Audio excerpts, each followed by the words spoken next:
오늘 우리가 함께 나눌 말씀의 제목은 너는 나를 따르라입니다. 요한복음 오늘이 마지막이에요. 다시 요한복음으로 돌아가기는 아마 아주 특별한 일이 없으면 없을 것 같아요.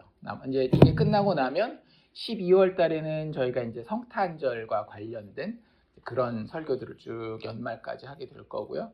내년부터는 성경에 나와 있는 여러 인물들을 특별히 구약부터 해서 살펴보게 될 겁니다. 그러면 그 사람들을 통해서 이 사람들이 잘났네, 위대하네 이런 게 아니라 예수가 어떻게 드러났었는지, 심지어는 구약 성경에서도 이 사람을 통해서 사실은 예수가 드러났구나 라고 하는 것을 우리 같이 한번 보려고 하고요. 어쨌든 요한복음은 오늘이 마지막이에요. 그리고 우리 지난주에 본 것처럼 21장이 요한복음의 마지막 장이었습니다. 원래 요한복음은 몇 장에서 끝내도 된다 그랬어요? 20장에서 끝내도 된다라고 제가 말씀을 드렸죠.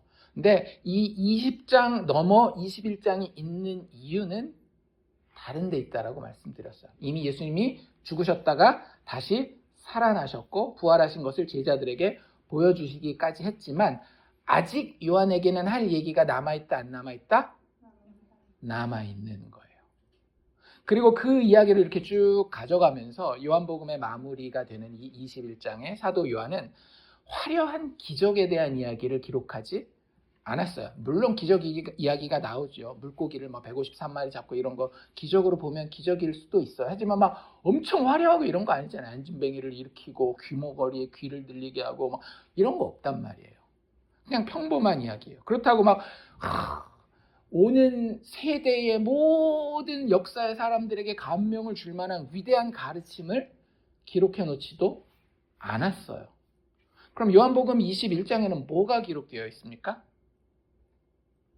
예수님의 지극히 개인적인 만남과 지극히 개인적인 대화가 기록되어 있다라고 하는 거예요.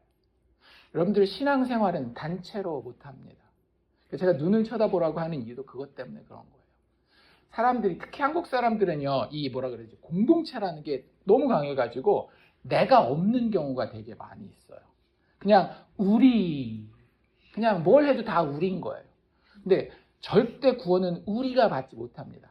나중에 가서 구원받은 한 사람 한 사람 보면 우리가 구원받았구나 하겠지만 하나님 앞에 구원받는 거는 내가 구원받는 거예요. 그래서 개인적으로 예수님을 만나야 하는데 지금 21장이 그 이야기를 기록해 놓고 있고 우리가 지난주에는 사실은 그 기초를 깔았죠. 예수님이 갈릴리에 다시 찾아오셔서 제자들을 만나게 돼요. 근데 21장을 우리 이제 두 번에 나눠서 봤지만 지난주에 1절에서 14절, 오늘 15절에서 25절까지 봤지만 사실은 이걸 쭉 보면 여러 제자에게 초점이 맞춰져 있는 게 아니라 몇 명? 단 한 명에게 초점이 맞춰져 있는 걸 봅니다. 누구죠? 그의 이름은 베드로예요. 근데 이 베드로라고 하면 우리는 되게 막 뭐라 그래야 될까? 존경심을 가지고 보기가 쉽고 심지어 천주교 성당 있죠. 천주교에서는 베드로를 뭐라고 생각하는가 하면 교회의 반석, 기초석이라고 생각합니다. 그래서 천주교에서 1대 교황 알죠? 성당에서 제일 높다라고 얘기하는 분. 근데 1대 교황을 누구라고 얘기를 하는가 하면 베드로라고 얘기를 해서 베드로는 아주 그냥 우리 레벨이랑 따진다면 까마득히 높이 있는 분이 베드로다라고 성당에서는 이야기해요. 근데 여기 요한복음 21장에 나와 있는 그 사도 요한이 초점을 맞추고 있는 베드로는 우리에게서 까마득하게 높이 있는 그런 인물 베드로인가요? 솔직히 오늘 딱 읽어보면 베드로의 마지막이 뭐였어요? 내가 이제는 주님을 다시는 배신하지 않고 쫓아가겠습니다. 이런 거였어요? 끝까지 예수님을 실망시키는 거 보셨어요? 우리 조금 이따 좀 더 자세히 보시겠지만 예수님이 너는 나를 따르라, 너는 나중에 막 순교할 거야 이런 얘기 하는데도 남한테 막 관심 가지고 딴 사람 쟤는 어때요? 막 이러고 있단 말이에요. 그러니까 여기 나오는 베드로의 모습은 우리가 존경해야 할 누군가로 사도 요한이 기록해 놓은 게 아니에요. 베드로라는 이름을 가지고는 있지만 사실 이 베드로는 누구를 대표하는 건가 하면 우리 모두 교회를 대표하는 겁니다. 교회의 기초석이 아니라 그냥 교회의 아주 평범한 한 성도를 우리에게 보여주기 위한 그림이 베드로인 거예요. 신앙의 위대한 위인이라든지 아니면 베드로 목사님 같은 분이니까 목사님에 대한 설명을 하기 위해서 보면 뭐 그런 얘기 있잖아요. 내 양을 먹이라, 내 양을 치라, 막 이런 얘기 있으니까 이거 목사님들이 읽어야 되는 본문인가 보다 이렇게 생각하면 틀렸다라고 하는 겁니다. 베드로는 지금 여기 베드로는 정확하게 모든 교회에 속한 성도 한 명을 보여주기 위한 대표 그림으로 여기 그려지고 있는 거예요. 그래서 그런 생각을 가지고 이 21장을 봐야 우리에게 실제 신앙생활 하는 데에 그 유익이 된다라고 하는 사실을 기억하실 수 있기를 바랍니다. 간단하게 지난주 내용 복습을 하죠. 1절에서 14절은 무슨 내용이었어요?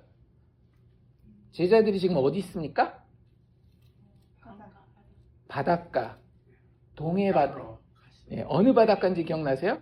갈릴리 바닷가에 고기 잡으러 갔죠. 원래는 이 제자들은 갈릴리 바다에서 고기 잡는 게 아니라 누구를 만나려고 기다렸어야 되는 거예요? 갈릴리에 있는 어떤 한 산에서 예수님을 만나기를 기다렸었어야 되는 거예요. 그게 예수님이 제자들에게 미리 알려준 바였습니다. 근데 갈릴리로 돌아간 제자들은 거기서 육신의 생업을 위해서 고기를 잡으러 돌아갔다라는 거예요. 육신의 생업을 가진다라는 것 자체가 나쁜 건 아니지만 그들은 자신의 정체성을 예수님이 정해주는 것에서 어디로 옮겨가고 있는 거예요? 세상이 정해주는 걸로 옮겨가는 거예요. 물고기를 잡으면 절대 안 된다 이런 얘기를 하려는 게 아닙니다. 그들의 정체성을 넌 누구니? 라고 하는 것을 예수님이 정해준 그 자리에서 받아야 되는데 세상이 정해주는 자리에서 받고 있다라고 하는 게 문제인 거예요. 그래서 이 사람들이 밤새 고기를 잡았습니다. 잡아요? 못 잡아요? 못 잡아요. 이유가 뭘까요? 하나님이 벌 주시는 거예요? 그런 거 아니에요. 그날 고기를 잡을 수도 있었습니다.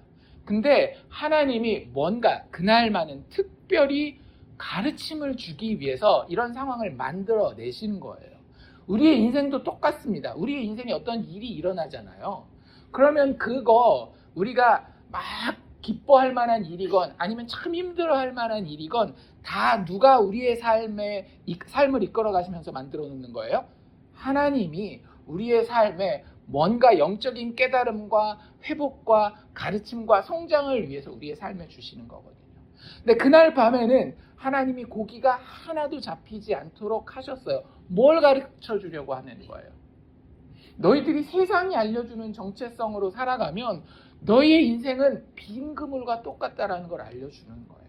드라마가 우리에게 알려주는 인생, 혹은 뉴스가 우리에게 알려주는 인생, 어디 가서 만나는 세상 친구들이 알려주는 인생, 그것대로 내가 성공했는지 실패했는지를 가늠하고 그렇게 내가 누군지를 정한다라고 한다면 그 인생의 그물은 늘 텅 빌 수밖에 없다라고 하는 거예요.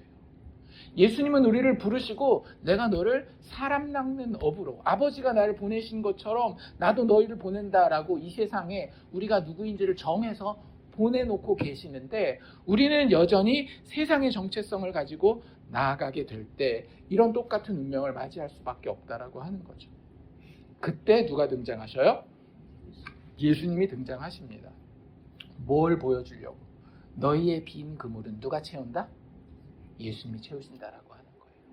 우리의 인생의 공허함이라든지 육체적인 힘듦이라든지 여러 가지 내가 해낼 수 없어 보이는 여러 가지 것들 있잖아요. 예수님이 그 자리에 찾아오셔서 항상 이렇게 얘기하십니다. 그물을 던져. 내가 말하는 대로 그물을 던져. 니들이 생각하고 세상이 말하는 대로 말고 내가 너희에게 명하는 대로 그물을 던져 라고 예수님이 항상 이야기하신다라는 거예요. 베드로와 그 친구들이 여전히 부족했지만 어떻게 해요? 순종해요. 제가 계속 말씀드리죠. 순종이 제사보다 낫다. 정말입니다. 정말이에요. 하나님이 말씀하실 때에 그 말씀에 순종하여서 그물을 내렸더니 153마리의 물고기가 가득히 잡히고 그 그물이 찢어져요, 안 찢어져요? 찢어지지 않는 그 놀라운 기적을 제자들이 예수님의 말씀에 순종할 때 체험하게 된다라고 하는 거예요. 그러면서 예수님이 그들을 어디로 초청해요? 식사의 자리로, 같이 밥 먹자라고 하는 그 자리로 초대하고 있어요. 그 당시 유대 문화에서 밥을 같이 먹는 건요, 무슨 뜻이냐면 너랑 나 친구야, 친한 사람이야, 이런 얘기예요. 솔직히 같이 보기 싫으면 밥 같이 잘 안 먹죠. 그래서 예수님이 그 초대를 하는 거예요. 너희들 여전히 부족하고 여전히 나에게서 멀리 멀어져 가지만 나는 너희에게 찾아와서 너희와 같이 밥 먹기를 원한다. 그리고 메뉴가 뭐였어요? 물고기와 떡. 이거 어디서 나왔었던 거라 그랬어요? 오병이어. 기억나시죠? 예수님이 5,000명을 먹이셨던 오병이어 사건의 그 사건을 기억시키는 거예요. 내가 너희들에게 진짜 생명의 떡이다. 나를 먹고 나를 마셔라. 너희의 양식이 되기 위하여 내가 십자가에 죽고 다시 살아났다. 나는 너희가 이 세상에서 먹는 다른 양식과 다른 하늘로부터 내려온 죽음을 이기고 다시 살아난 생명의 떡이다 라고 예수님이 지금 이야기하고 계시는 거예요. 그리고 카메라가 쫙 줌인되면서 누구에게 이제 초점을 맞추고 있는가 하면 한 사람, 베드로에게 오늘 초점을 맞추고 있는 거예요. 이 그림이 되게 재미있어요. 지금 우리는 21장을 보고 있습니다. 21장 이전에 베드로가 어땠어요? 세 번 부인했어요. 그렇죠. 전혀 자랑스러운 모습이 아니었고 그 중에 가장 우리 눈에 확 들어오는 거는 3번이나 예수님을 부인했다라고 하는 거예요. 그런데 이 부인하는 것 이전에 베드로의 모습은 어떤 모습이었습니까? 단호하게 내가 예수님 따라가겠습니다.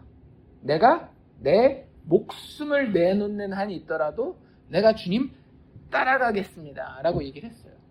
그런데 결과는 어떻게 됐다라고요? 예수님을 3번 부인했어요. 혹시 예수님을 어디서 3번 부인했는지 기억나시는 거예요? 가야바라고 하는 대제사장의 집들 안에 아직 남았습니다. 그의 집들 안에 숯불을 펴놨었거든요. 그 숯불 앞에서 3번 부인합니다. 숯불이라는 말이 성경에 자주 나오는 말이 아니에요. 그냥 모닥불이라 그래도 되잖아요. 근데 거기 나와 있는 정확한 표현이 숯불이라는 표현을 굳이 써놨어요. 베드로는 예수님을 숯불 앞에서 3번 부인한 겁니다. 근데 지난주에 우리 그 1절에서 14절 읽었잖아요. 예수님이 베드로와 제자들을 식사에 초대할 때에 어떻게 전자레인지에다가 돌려가지고 따뜻하게 해줬나요? 숯불에다가 그 물고기와 떡을 준비해놔요. 베드로는 다시 어디 앞에 서는 거예요? 숯불 앞에 서는 거예요. 모닥불이라는 말이 아니라 여기도 정확하게 숯불이라는 말을 써놓고 있습니다. 예수님 참 고약하시죠? 야, 너 어디서 나를 3번 부인했어? 숯불 앞에서 3번 부인했지. 지금 여기 서. 어디 서래요? 숯불 앞에서 이러고 있는 거예요. 참 곤란했을 거예요. 뭘 얘기하려고 하시는 걸까요, 예수님이?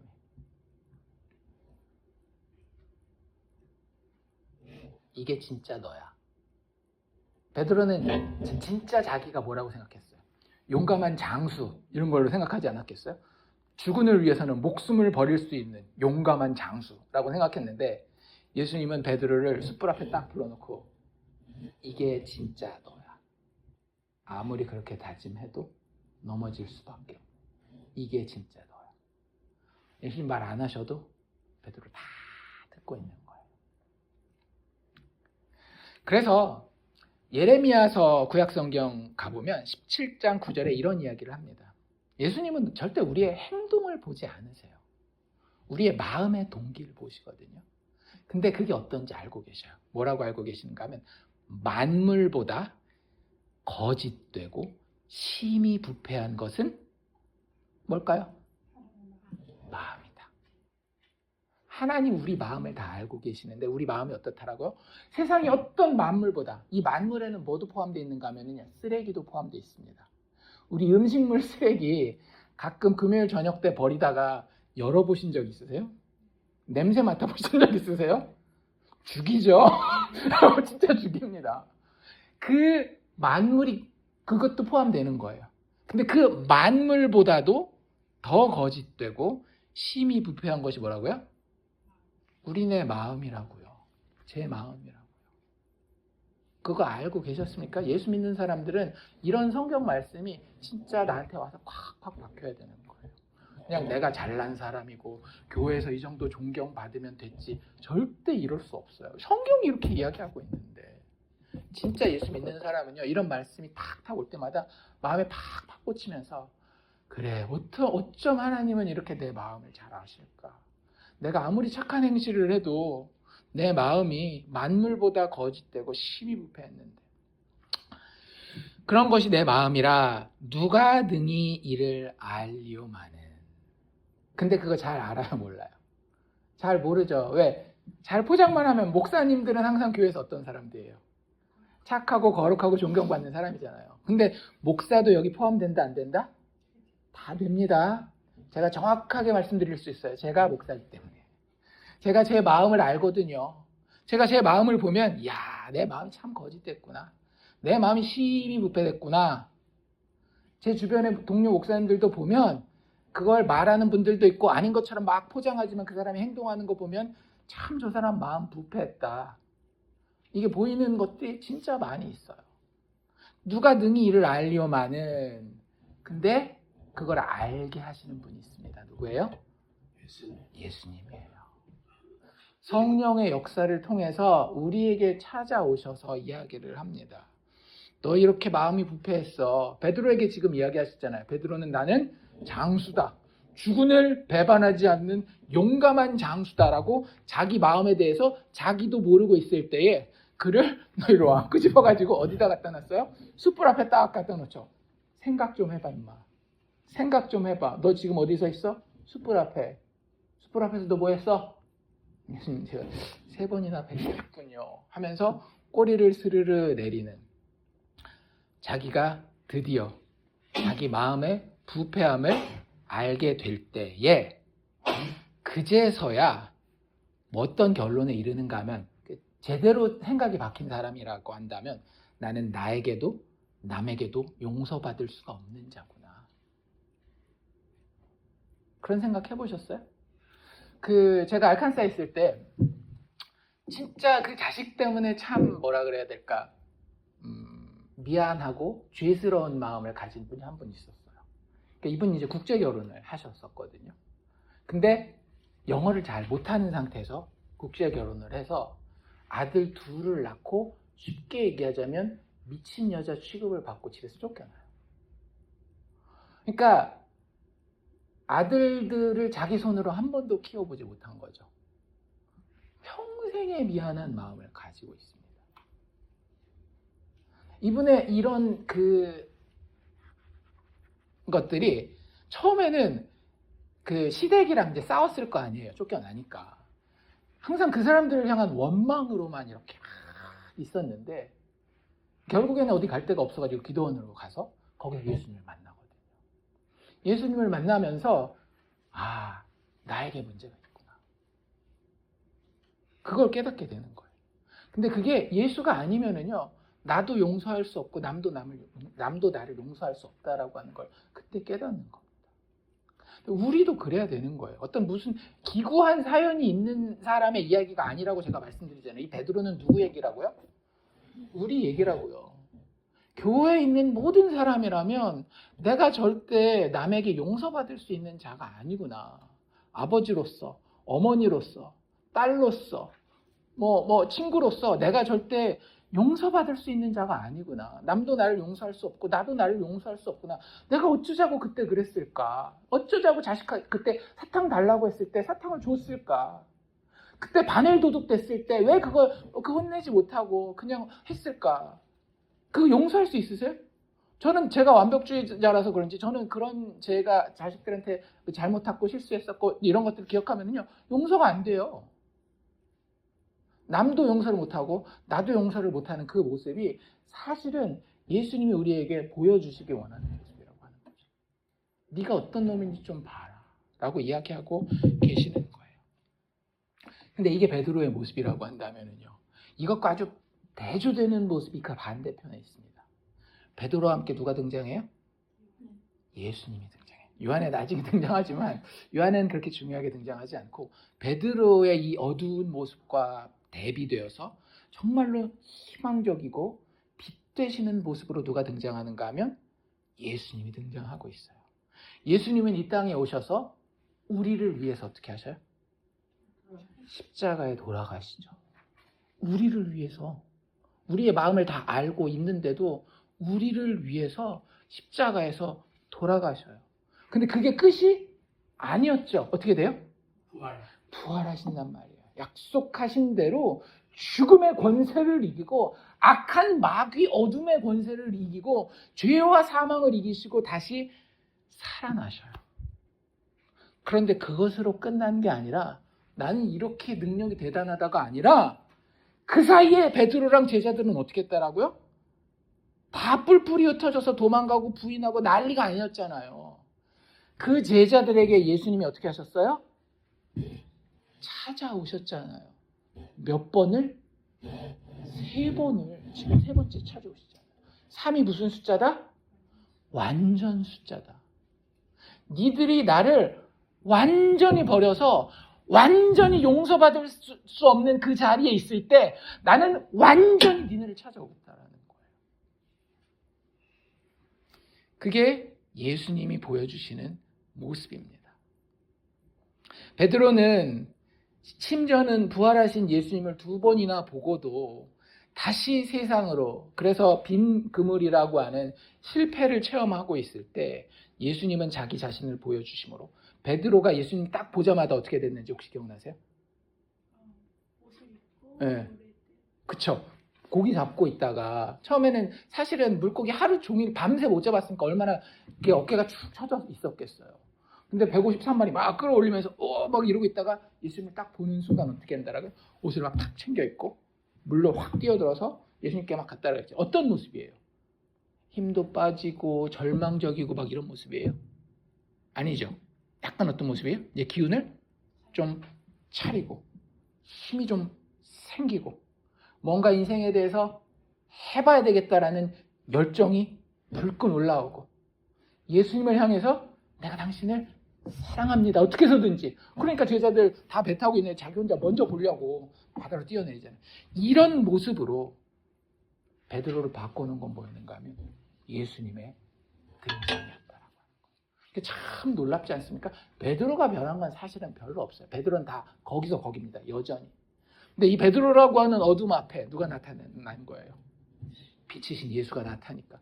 여러분들 여기 깜깜할 때 불 하나만 탁 켜면 어때요? 어둠이 싹 물러가고 빛이, 힘과 열정과 사랑이 드러나는 거예요. 지금 베드로가 그 예수님의 영향을 받고 있는 겁니다. 벗고 있다가 주님이라 하는 말을 듣고 겉옷을 두른 후에 바다로 뛰어내리더라. 그리고 그 베드로를 예수님이 먹이시고 이제는 대화를 나누고 있는 거예요. 무슨 대화를 나눴는지는 다 읽어보셨죠, 지금? 어렵지 않아요.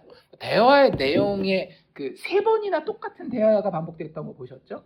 그 3번의 대화가 막 어려워서 이게 무슨 뜻이야 이런 거 없어요. 그냥 뭐 이런 내용입니다. 제일 먼저 누가 먼저 말을 붙여요? 예수님이 먼저 말을 붙여주십니다. 이거 되게 중요한 거예요. 내가 뭔가 마음에 캥기는 게 있으면 먼저 말해야 못해요. 못하죠. 얼굴만 보면 이렇게 피해 다니고 싶고 막 이렇단 말이에요. 근데 누가 먼저?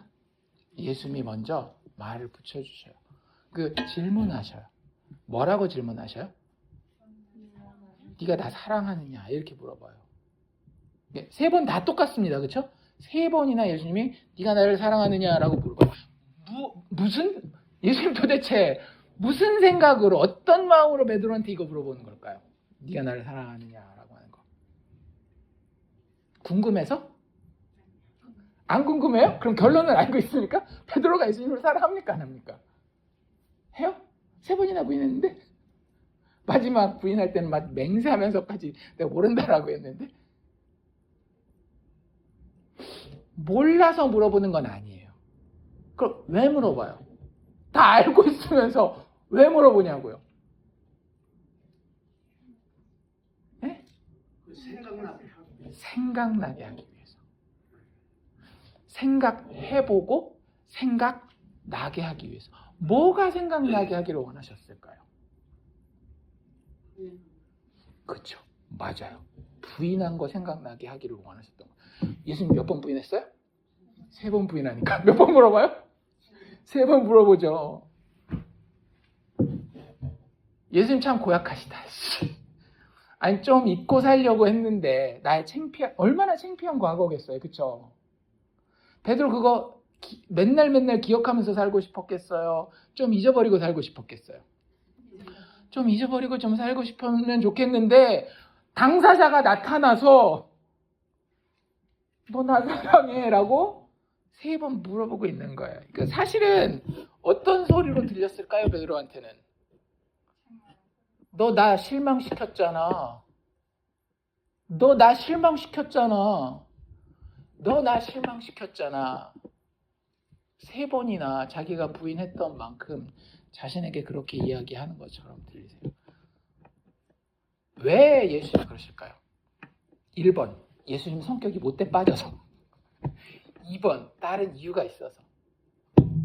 다른 이유가 있겠죠. 예수님 절대 못된 분이 아니에요. 예수님은 선 그 자체이십니다.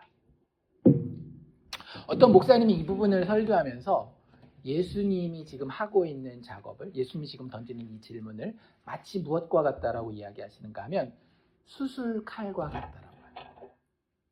수술칼 들어오면 아파요, 안 아파요? 아픕니다. 요즘에는 뭐 마취제 써서 눕혀놓고 하니까 기억도 안 나는지 모르겠지만 아파요. 그런데 그 칼이 그 사람을 죽입니까? 살립니까? 살려요. 그거예요. 베드로는 반드시 이 과정을 겪고 넘어가야 됩니다. 우리는 그냥 묻어놓으면 인생이 다시 원상복귀될 줄로 알아요. 천만의 말씀입니다. 어떤 것들은 그래도 되는 것들이 있을런지 모르겠지만 영적인 것, 우리의 마음에 관한 것은 그렇지 않아요. 예수님과의 관계에 대한 것은요, 반드시 바닥부터 짚고 넘어가야 됩니다. 그래서 예수님 그렇게 물어보시는 거예요. 그때 베드로의 대답이 뭐예요? 3번 다 똑같아요. 이건 뭐, 어떻게 그럴 수가 있을까 할 정도로 예수님의 질문도 똑같은데 베드로의 대답도 똑같아요. 근데 베드로의 대답을 잘 살펴보시면 이렇게 돼 있습니다. 베드로의 대답의 첫 번째가 뭘까요? 이게 베드로의 대답이 3단계로 돼 있는 거 보이셨어요? 혹시? 베드로의 대답의 1단계는 뭐냐면요, 네 주님이 겁니다. Yes, Lord. 영어로 이런 표현이거든요. 네 주님. 이거 어떤 모습인가요? 제가 아까 그런 그 표현 썼던 거 기억나세요? 그 기도할 때 어린 사무엘이 하나님의 음성을 듣잖아요. 그때 뭐라고 대답해요? 주님 말씀하십시오. 제가 듣겠나이다. 그리고 그 사무엘이 뭐라고 나중에 그 사울 왕한테 충고해요? 순종이 제사보다 낫다라고 충고하잖아요. 지금 딱 그 모양인 거예요. 베드로는 지금 자기 형편을 알게 되었어요. 그렇죠? 자기 형편이 어떤 거예요? 내가 아무리 다짐하고 내가 아무리 용감한 척해도 안 되는구나를 깨달았어요. 근데 주님이 물어보셔요. 너 날 사랑하니? 그러니까 그냥 자기 능력이 안 되지만 어떻게 하는 거예요? 질르는 거예요. 왜? 주님의 말씀을 순종하기 때문에. 주님이 그거 원하십니까? 원하시는 것 같아요. 뭘 보면 알 수 있어요? 3번이나 찾아오셨잖아요. 예수님 나랑 같이 밥도 먹고 나랑 친하고 서로 사랑하기를 원하시는구나를 예수님에게서 베드로는 분명히 알았을 겁니다. 예수님이 나를 혼내고 처벌하고 지옥 보내려고 온 게 아니라는 것을 분명히 깨달았을 거예요. 그 예수님이 네가 나를 사랑하느냐라고 물어봤을 때에 예수님이 원하는 답변은 뭐다? 예수님 사랑하기를 원하는 거죠. 예수님 사랑해서 찾아오셨으니까. 그러니까 자기가 부족함에도 부족한 걸 알매도 불구하고 뭐라고 얘기할 수밖에 없는 거예요? 네 주님 이라고 대답할 수밖에 없는 거예요. 네 주님. 자기 부족한 걸 알매도 불구하고. 그 다음이 더 있습니다. 이게 1단계 대답이었거든요. 네 주님이라고 대답할 뿐만 아니라 2단계로 뭐라고 대답했을까요? 네 주님, 제가 주님을 사랑합니다. 이게 이제 딱 맞는 대답이잖아요. 근데 아니에요. 한국말 성경에는 그렇게 돼 있어요. 한국말 성경에는 그런데 원래 성경이 써 있는 거는 헬라어라는 그리스 말로 써 있거든요. 거기에 보면 내 주님이 제일 먼저 나오고 제가 주님을 사랑합니다. 제가 당신을 사랑합니다는 맨 마지막에 나와요. 그 중간에 하나가 더 나와 있습니다. 뭐가 나왔을까요? 베드로가 이렇게 얘기합니다. 내 주님, 주님이 하십니다. 나의 결단과 나의 행동 그런 게 중요한 게 아니에요. 뭐가 중요한 거예요? 주님이 아시는지 이게 진짜 중요한 겁니다. 나에게는 능력이 없다라는 거 내가 뼈저리게 깨달았습니다. 그런데 당신이 나를 찾아와서 나를 사랑하시겠다라고 하는 것을 보니 당신은 뭔가 알고 계시는군요. 내가 부족하더라도 당신을 사랑하게 될 것을 당신은 알고 계시나 봅니다. 주님 아시지요. 이렇게 얘기하고 있는 거예요. 네 주님, 주님 아시지요? 제가 당신을 사랑하는 것을. 어떤 순서인지 아시겠죠? 자기에 대한 것은 맨 꼴찌에 나오는 거예요. 부족하고 연약한 그건 맨 마지막에 나오고요. 제일 먼저 주님이 일단 오셨으니 주님이 사랑으로 관심으로 나에게 오셨으니 내가 부끄럽다 할지라도 일단 순종함으로 담대함으로 나아가고 그 다음에 뭘 의지하는 거예요? 주님의 아심에 의지하는 거예요.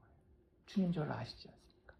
주님 저를 어떻게 끌고 가실지 그 결론을 아시지 않습니까? 주님 저를 주님 사랑하는 자로 만들어 놓고야 말지 않을 것입니까? 라고 분명하게 이야기를 하는 거예요. 자기를 의지하는 게 아니라 예수를 의지하는 거죠. 제가 주님을 사랑하게 된 것입니다.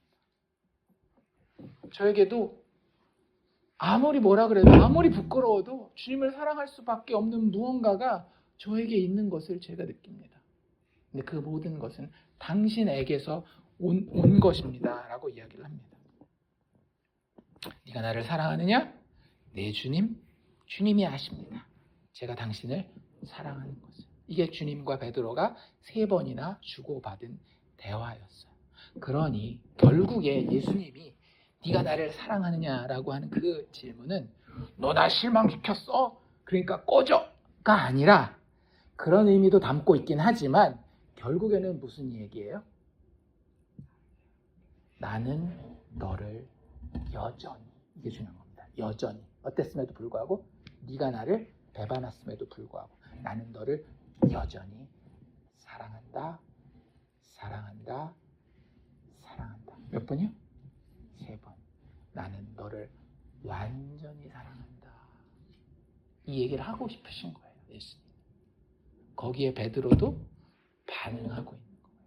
네, 주님, 주님이 아시죠. 제가 주님을 사랑하는 것을. 근데 대화가 거기서 끝나지는 않아요. 한 마디가 더 붙습니다. 예수님 얘기했고 베드로 얘기했어요. 이제 누구 얘기할 차례예요? 다시 예수님 얘기하실 차례죠. 예수님이 3번 다 똑같은 얘기를 하시는데 뭐라고 얘기를 하시는가 하면 내 양을 먹이라 혹은 내 양을 치라 이런 이야기를 하셔요. 이건 무슨 얘기예요? 제가 예수님이었다라고 한다면 예수님 네가 나를 사랑하느냐? 베드로 뭐라 그런 거예요? 저 주님 사랑합니다. 만약에 제가 예수님이었다면 저는 여기에 해줄 말이 있습니다. 네가 뭘 날 사랑해. 3번이나 부인했잖아. 꾸중하고 비판할 수 있어요. 그쵸? 근데 예수님은 꾸중하고 비난하지 않으셔요. 오히려 어떻게 하셔요? 베드로를 그래? 그럼 너 여기서. 지금 베드로에게 맡기는 일은 중요한 일이에요? 안 중요한 일이에요? 중요한 일입니다. 예수님은 선한 목자고 선한 목자는 자기 양을 위하여 목숨을 버리는 자예요. 선한 목자에게 양은 목숨과도 같이 중요한 존재입니다. 그런 양을 누구에게 지금 맡기겠다라는 거예요?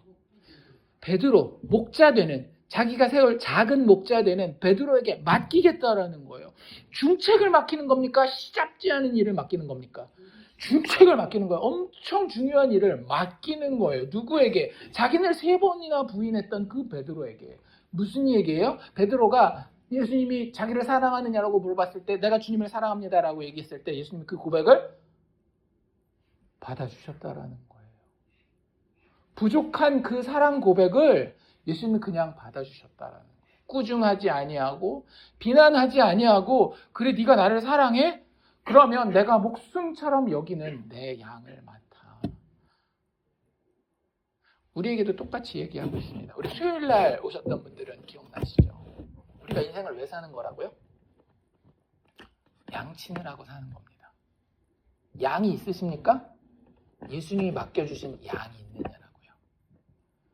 많은 기독교인들이 왜 신앙생활을 하면서 재미도 없고 언제 천국이나 가면 가겠고 이 땅에서는 그냥 편안하고 건강하게만 살면 가게 됐고 그런 인생을 삽니까?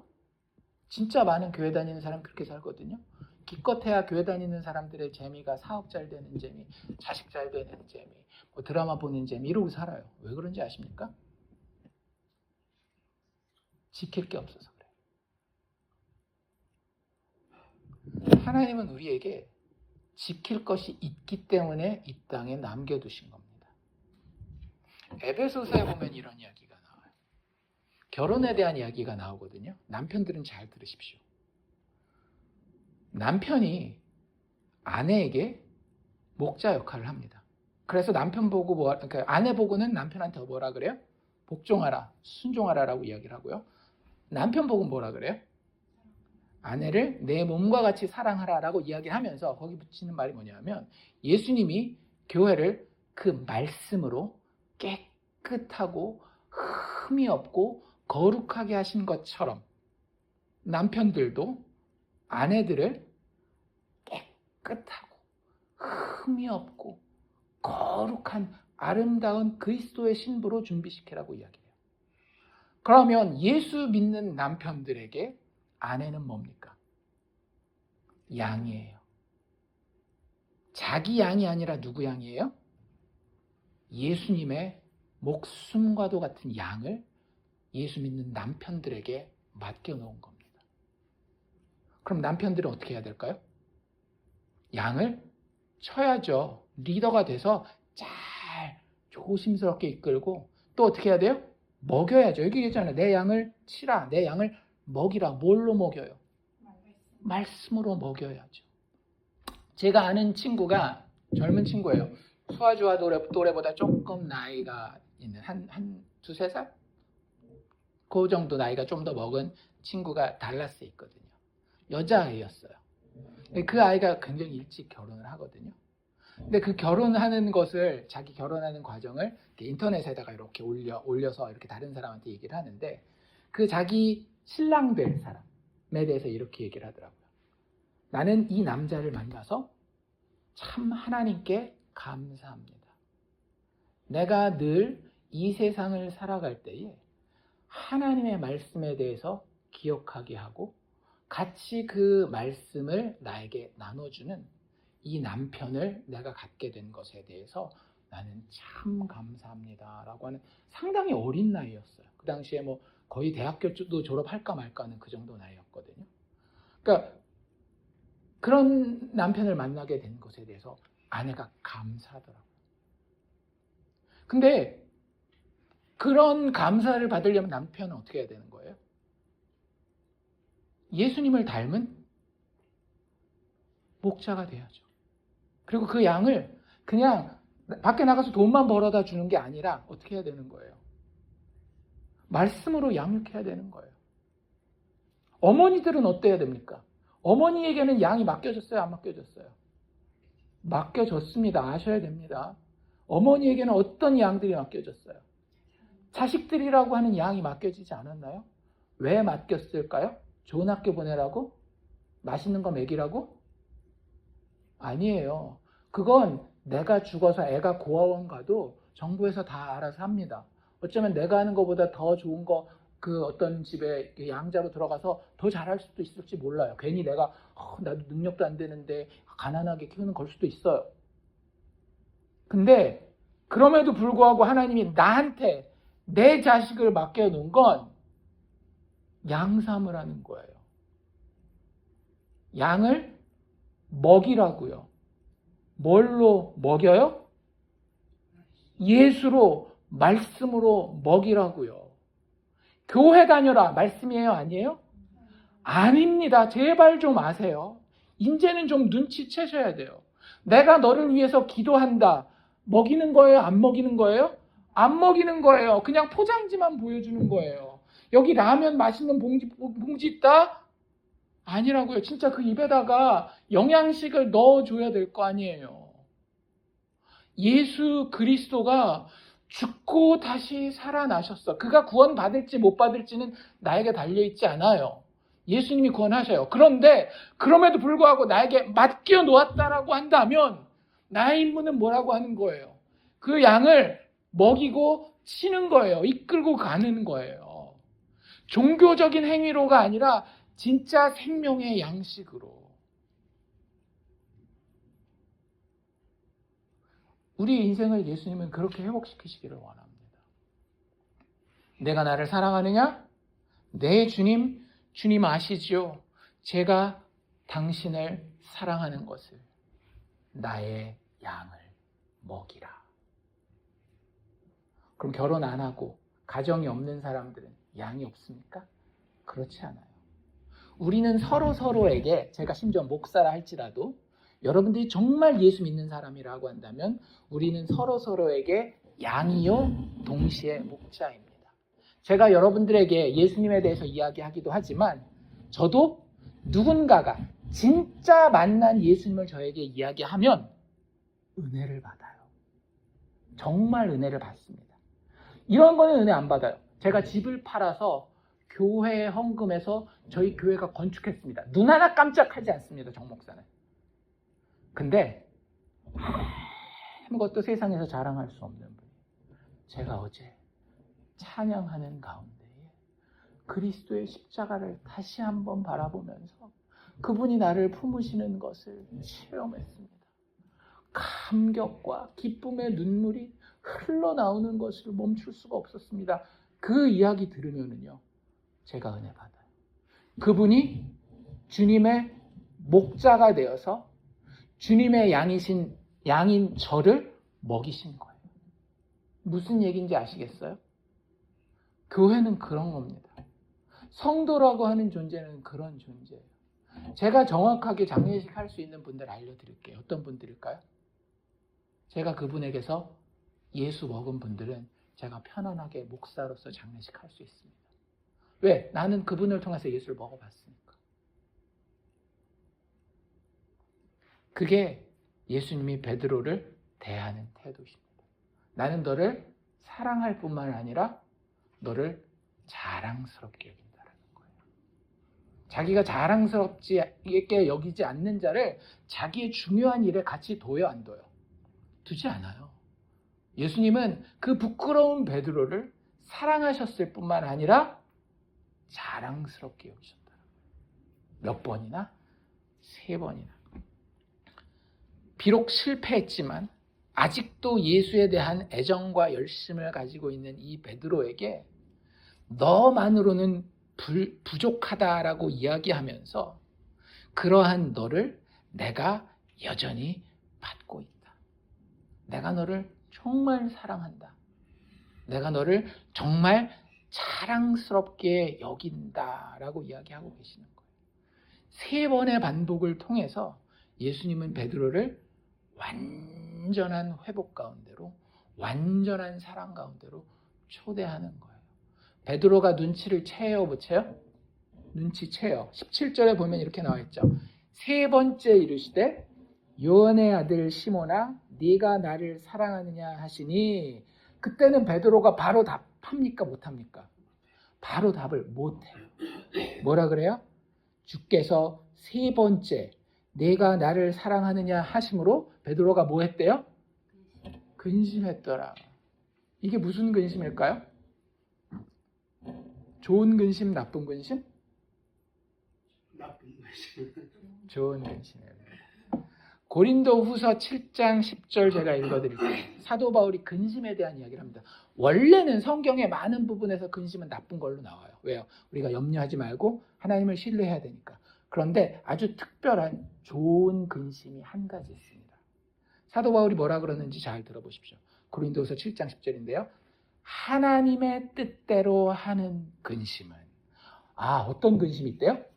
하나님의 뜻대로 하는 근심이 있대요. 하나님의 뜻대로 하는 근심은 후회할 것이 없는. 어떤 근심이? 하나님의 뜻대로 하는 근심은 후회할 것이 없는 구원에 이르게 하는 회개를 이루는 것이요. 내가 근심해요. 이런 근심이 있잖아요. 통장에 돈이 몇백 불밖에 안 남았는데 다음 달 렌트는 어떻게 내지? 이런 근심. 그런 근심은 어떤 근심이에요? 세상 근심이죠. 사도 바울이 세상 근심 얘기도 합니다. 그 뒤에 뭐라 그랬는지 아세요? 세상 근심은 사망을 이루는 것이라. 세상 근심 많이 하면 어떻게 돼요?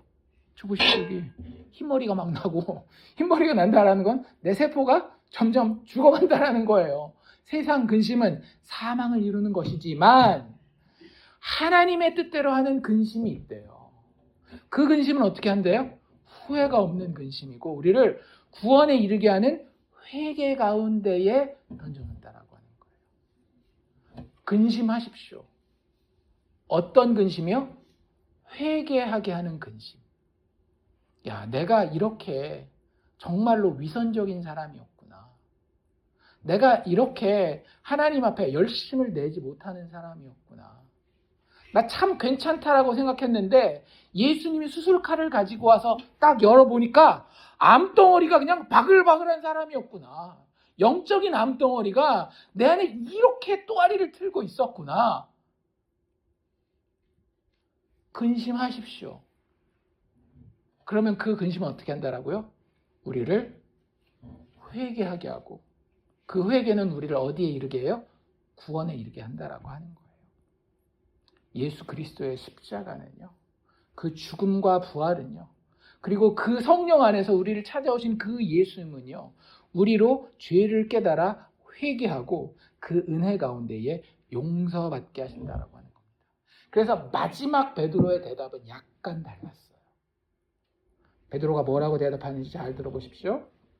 주님, 원래 내 주님 이거였잖아요. 근데 일단 그냥 주님 합니다. 그리고 난 다음에 뭐라고 얘기를 하는가 하면 주님이 아십니다 이렇게 얘기해야 되잖아요. 근데 세 번째는 뭐라고 얘기를 하는가 하면 주님이 모든 것을 아십니다. 진짜 하나도 내 마음에 구석구석 빼지 않고 내 인생에 1초도 빼지 아니하고 더 나아가 나의 은혜 가운데 거하게 될 영원한 미래조차도 하나도 빼지 아니하고 주님은 다 아십니다. 고백할 수밖에 없는 거예요. 그 수술칼이 들어와서 마침내 베드로를 치료해 놓고야 마는 겁니다. 아파요, 안 아파요? 아픕니다. 하지만 어떻게 돼요? 치료받는다라고 하는 거예요. 온전히 의지할 것은 뭐밖에 없어요? 예수 그리스도의 지식과 지혜와 주권과 은혜밖에 없다라고 하는 거예요. 우리 그렇게 살기를 원합니다. 우리의 인생을 살아갈 때에 다른 것, 나의 의지, 나의 환경, 나의 조건, 나의 경력 의지하지 말고 오직 예수 그리스도의 지식과 지혜와 주권과 은혜만을 의지하는 것이 그리스도인의 삶이어야 된다라고 하는 거예요. 여기서 끝났으면 참 감격적으로 요한복음이 끝났을 텐데 거기서 끝났어요? 안 끝났어요? 안 끝나죠. 예수님이 그 다음에 한마디를 보태십니다. 내 양을 먹이라라고 이제 세 번째 질문에도 예수님이 마지막으로 마무리를 하신 이후에 18절에는 무슨 얘기를 하는가 하면 앞으로 베드로의 삶이 어떻게 될지에 대해서 이야기해요. 궁금하시죠?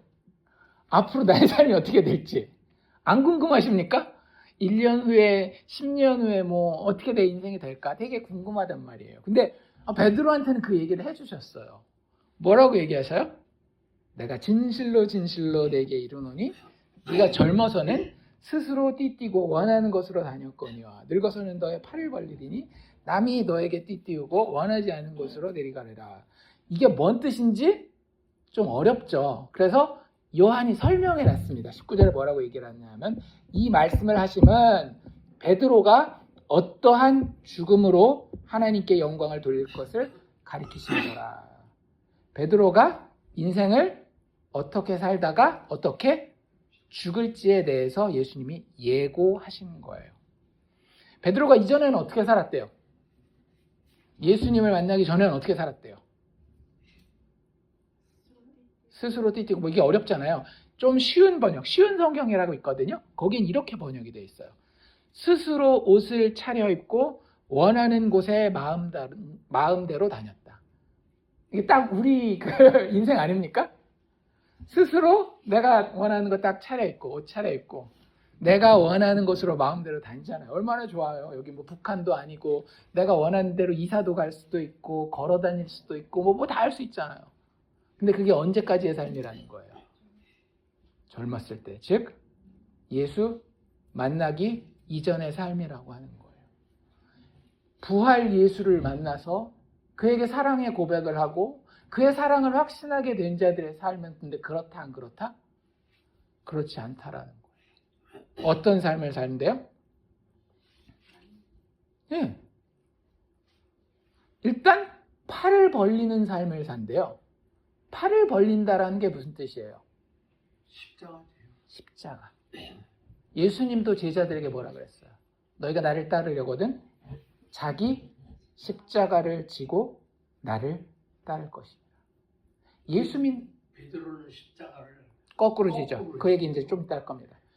자기 십자가를 지는 삶을 살 수밖에 없다라고 합니다. 근데 제발 오해하지 마십시오. 차원에서 자기 십자가를 진다라고 하는 게 내가 예수 믿기 때문에 뭔가 좀 고생하고 이런 거 아니에요. 십자가에서 일어나는 일이 뭡니까? 누가 죽어요? 십자가 맨 자가 죽는 거잖아요. 내가 십자가를 맨다라는 건 내 인생에서 누가 죽는다라는 거예요?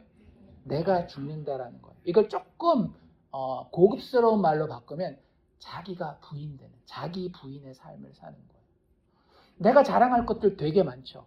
뭘 자랑해요? 내가 이루어 놓은 성취들, 또 내 자식이 이루어 놓은 성취들, 내 형님이 이루어 놓은 성취들, 내 아버지가 이루어 놓은 성취들, 그거 다 어떻게 돼야 된다라는 거예요? 죽어야 된다라는 거예요. 내가 그거 자랑할 거 하나도 없어요. 팔을 벌리는 삶을 살게 된다라는 거예요. 그렇게 살다 죽는다라는 거예요. 그리고 남이 원하지 아니하는 곳으로 그 삶을 이끌어 간다라는 거예요. 여기서 남은 누굴까요? 내 주변에 있는 여러 사람들을 이야기하는 걸까요? 예수 믿는 사탄이요? 아니에요. 이게 정확하게 남이 내게 띠띠우고 원하지 아니하는 곳으로 데려가리라 이 표현이 남이라는 이 표현이 단수입니다. 그러니까 내 주변에 있는 내 아버지가, 내 어머니가, 내 자식이, 내 이웃이, 뭐 내 사장이, 내 뭐 일꾼이 아무나 여러 명을 이야기하는 게 단 한 명 이야기하는 거예요. 예수님 이야기하는 거예요. 내가 아닌 예수가 나에게 옷을 입히고 내가 원하지 않는 곳이라 할지라도 데려간다라는 거예요. 그런데 우리는 쫓아가요, 안 쫓아가요? 쫓아가요. 왜? 예수님을 사랑하고 신뢰하기 때문에.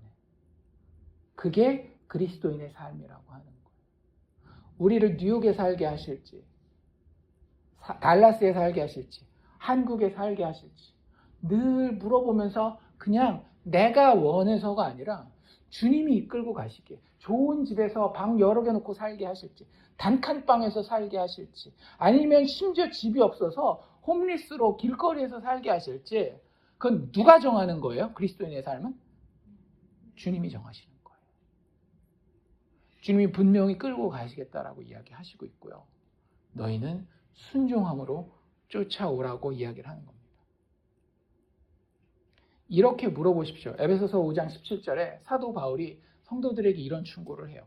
그러므로 어리석은 자가 되지 말고 오직 주의 뜻이 무엇인가 이해하라. 물어보십니까? 하나님한테 주님의 뜻이 무엇입니까? 내가 누구와 만나기를 원하며 오늘은 어떻게 나의 삶을 이끌고 가기를 원하십니까? 주님의 뜻이 무엇입니까? 내가 이해하고 싶습니다. 이렇게 살고 계십니까? 아니면 여전히 내가 스스로 옷을 차려입고 원하는 곳으로 마음대로 다니고 있으십니까? 만약에 그러고 있다면 그 사람은 그리스도인이 아니에요. 그리스도인은 팔을 벌리고 주님이 우리에게 옷 입히는 대로 주님이 원하시는 곳으로 이끌려가며 오직 주의 뜻이 무엇인가 이해하기를 매일매일 구하면서 사는 사람이기 때문에. 그리고 그 사람의 삶은 베드로가 자기의 인생을 십자가에 거꾸로 못 박혀서 마무리했던 것처럼 우리는 자꾸 베드로가 십자가에 거꾸로 못 박혀서 그렇게 아프고 힘들게 죽었다라는 데 강조를 하려고 하는데 그게 강조점이 아니에요. 베드로의 십자가에 팔을 벌려 죽는 죽음의 강조점은 뭐냐 하면요, 하나님의 인도하심에 자신의 목숨을 맡겼다라는 데, 순종했다라는 데 강조점이 있는 겁니다. 거기에 주님이 그 인생을 다 지배하시고 그 지배하심을 기뻐하며 신뢰함으로 내 삶을 마무리할 수 있으면 편안하게 침대에서 죽어도 혹은 베드로처럼 십자가에 거꾸로 못 박혀 죽어도 똑같이 팔을 벌리고 주님이 원하시는 삶을 살다가 가는 것입니다. 주님은 모든 성도에게, 베드로로 대변되고 있는 모든 성도들에게 그들의 삶이 이럴 것을 예고하고 있어요. 심지어는 우리가 인지하지 못한다 할지라도. 그게 그리스도인의 삶인 겁니다. 그런데 여기에 예수님이 마지막으로 보태는 게 뭐냐면 그렇게 다 얘기하고 나서 나를 따르라라고 얘기하시잖아요. 그렇죠? 19절 맨 끝에 보면 이르시되 베드로에게 이르시되 나를 따르라라고 얘기를 해요. 그러니까 이게 예수님 이제 마무리예요. 더 이상 말씀하시지 않아도 돼요. 그냥 예수님이 여기서 말했으면 요한복음 끝내면 됩니다. 근데 누가 여기다 꼭 토를 달아요. 베드로가 안 좋은 점이 이런 거예요. 자기 생각이 꼭 있어가지고 듣고 내가 뭔가 몰랐나 보다 생각하고 묵상해보고 나중에 순종하면 될 것을 꼭 예수님이 이야기하면 자기 생각이랑 조금 다르거나 이런 게 있으면 꼭 토를 달아요. 너는 나를 따르라라고 얘기했더니 베드로가 뭐라고 토를 달아요? 누가 그 바로 옆에 있었습니까? 뒤에 있었습니까? 주님이 사랑하시는 제자 요한이 있었어요. 얘는요? 요한 얘는요? 이렇게 물어보는 거예요. 근데 그 사이에 되게 중요한 표현이 있습니다. 예수님은 베드로에게 요구한 게 뭐였어요? 나를 따르라였어요. 그러면 나의 방향과 예수님의 방향이 어때야 정상인 거예요? 똑같아야 정상인 거예요. 근데 20절 잘 보십시오. 베드로가 돌이켰대요. 예수님과 같은 방향으로 가고 있었는데 얘기를 하면서 예수님이 나를 따르라는 순간 어떻게 했어요? 예수님이랑 다른 방향으로 돌이켜서 쟤는요 이러고 있는 거예요 지금.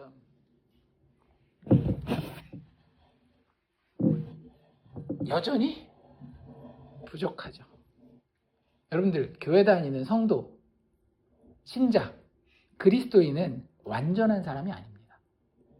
여전히 못나고 부족한 사람들이에요. 하지만 굳이 이 이야기를 여기다 기록해 놓는 이유는 그래 니들 이렇게 부족하지가 아니라 그거 보고 깨닫고 그 자리에 서지 말라라고 하는 겁니다. 베드로가 지금 뭐 하고 있는 거예요? 가십이라고 들어보셨어요?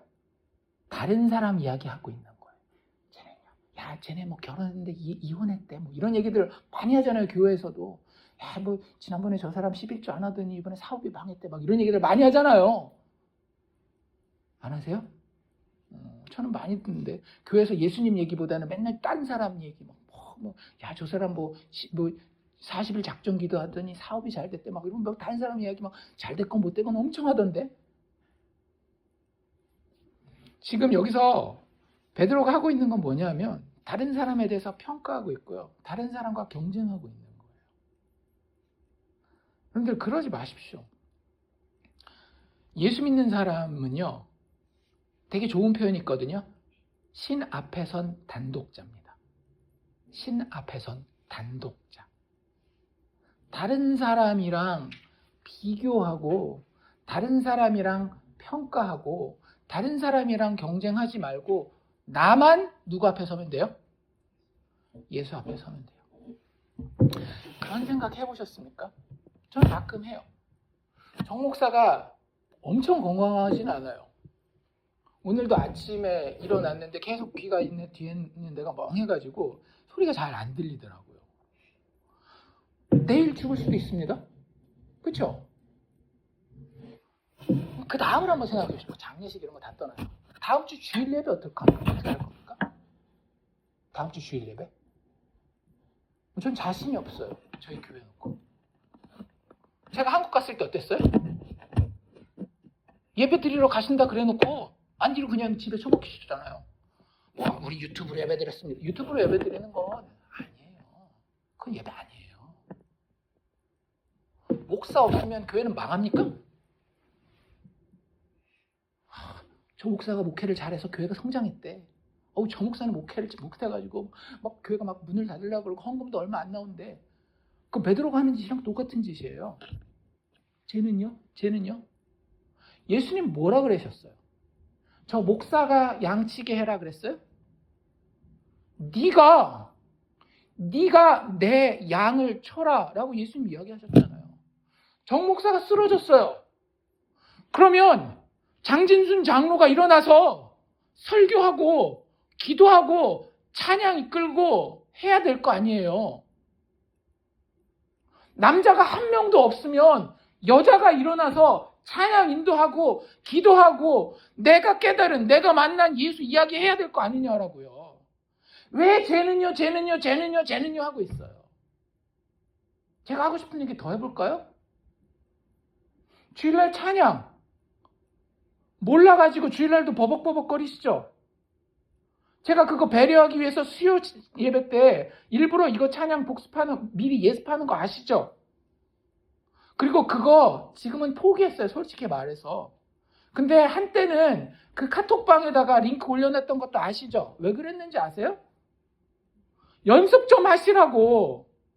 이 예배 목사가 드리는 거 여러분들 공연 관람하는 겁니까? 그래서 정 목사 팍 쓰러지면 여러분들 어디 갈지 몰라가지고 저기 막 헤매는 그런 길 잃은 어린 양들 되실래요?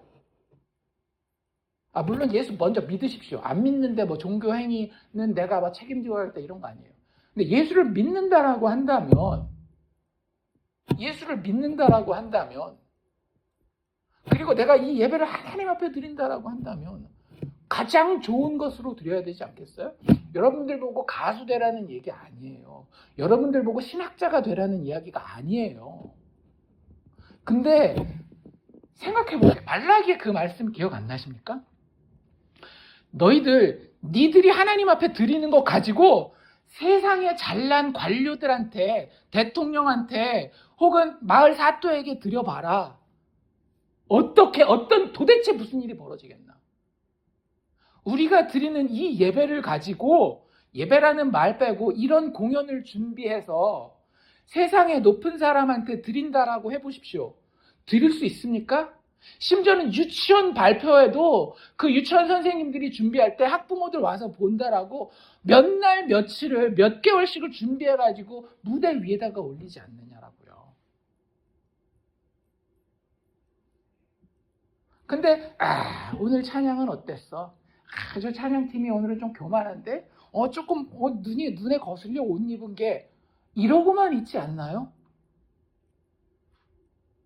예수님은 나한테 이야기하시는 거예요. 나한테. 눈 똑바로 쳐다보고 나한테 이야기하는 겁니다. 너. 내 양을 먹이라니까. 왜 딴 사람 손가락질해? 예수님 끝까지 긴장의 끈을 놓지 않으십니다. 왜냐하면 우리의 영적인 싸움이 아직도 너무나 치열하기 때문에. 그게 요한복음의 마지막이에요. 알고 계셨습니까? 그냥 막 달콤한 이야기로 주님도 저를 사랑하시고 저도 주님을 사랑하십니다. 예, 그거 들어있어요. 그런데 그게 우리를 전혀 게으르게 만들 수가 없습니다. 왜냐하면 사랑하는 우리에게 예수님은 자기가 가는 그 길을 같이 가자라고 이야기하십니다. 예수님 따르면 어디 가시는지 아십니까? 십자가에 가게 됩니다. 나를 따르라고 하는 건 나랑 같이 죽자라는 얘기예요. 세상에서 니네들 입맛, 니네들 자랑, 니네들 뭐 하고 싶은 거, 쾌락 다 내려놓고 하나님의 은혜만 바라보고 거기에 감격하고 그것만이 너희의 기쁨이 되는 그런 인생을 나와 같이 살자. 예수님 그 인생을 사셨거든요. 은혜의 아버지만 늘 즐거움이 되고 그의 기쁨의 핵심이 되는 그런 삶을 사셨고, 그런 나를 따라라. 나랑 같이 가자. 그리고 그 십자가의 길은 너희가 죽는 길이기도 하지만 어떤 길이에요? 죽음에서 다시 살아나는 부활의 길이라는 거예요. 너희들이 그 길을 꼭 가야 된다. 그래야 나랑 같이 영원히 사랑할 거 아니냐. 그게 예수님이 우리에게 요한복음을 통해서 마지막으로 던지는 그 도전이라고 하는 것입니다. 그래서 예수님의 마지막 말이 뭐였는가 하면요, 22절입니다. 22절 뒤에 보면 이렇게 얘기를 해요. 너에게 무슨 상관이냐? 다른 사람 이야기는 너희의 이야기가 아니라는 거예요. 너에게 무슨 상관이냐? 너는 나를 따르라. 나와 함께 가자. 성경에 아주 유명한 사랑 노래가 있거든요. 혹시 기억하시나요? 아가서라고 하는 책이 있어요.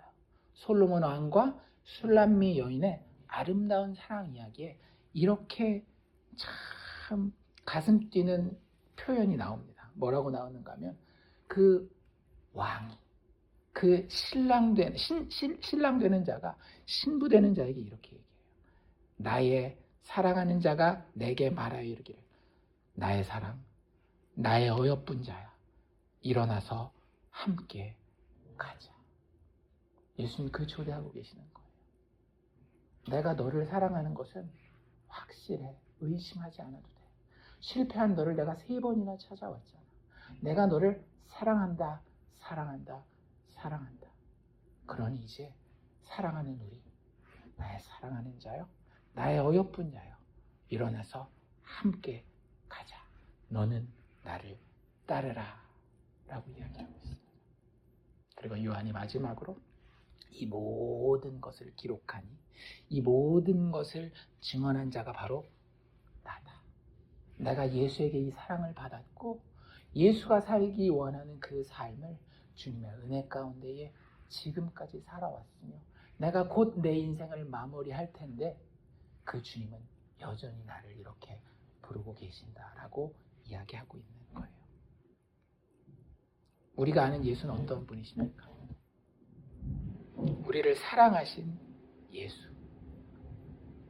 그 예수를 사랑하고 신뢰함으로 그분의 사랑 안에서만 우리의 삶을 살아가는 복받은 주의 성도들 다 되시기를 주의 이름으로 축원합니다.